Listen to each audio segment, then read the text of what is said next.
Assalamualaikum warahmatullahi wabarakatuh. Selamat malam, berjumpa lagi dengan Ki Kampak di acara stand up komedi tunggal.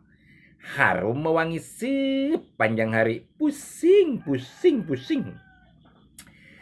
Ki Kampak rek mere judul setan kredit. Ki aya eta teh setan kredit nya aya anu modar jadi jurig.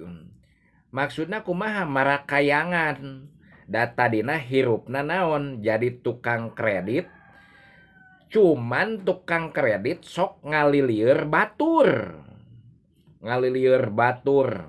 ayeuna rasa maneh ku batur teh ditempo hayu we tuliskeun ieu batur setor misalkeun boga hutang 150, misalkeun baju disetoran di dinya teh 20, tulisan teh anger di dieu teh kadang dituliskeun kadang henteu, terus ditambah-tambah palaranjang ka dieu huruf ya angka, akhirna lieur dijumlah deui ku manehna hitungan manehna teh di dieu teh tah di dieu teh katemong kanyahoan geus jadi omong jadi bahan perbincangan, cuman tetep tidak merasa karena naon da manehna boga titel naon haji uing mah terhormat cenah lamun di bejaan batur teh karena dihormati ku batur ge heueuh ai titel nama ai kalakuan teh baleg siga bagong mah jeung naon manfaatna naon untungna teu beda we rentenir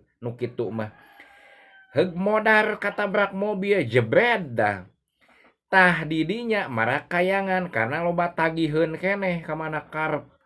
Tah ieu anu disebut setan kredit data dina kos teu beda rentenir ngabohongan batur ngalilieur batur ngarugikeun batur giliran aya nu wani teh ngalawan da uing boga titel cenah haji naon nu kos kitu haji burung meureunna nu kos kitu mah bener teu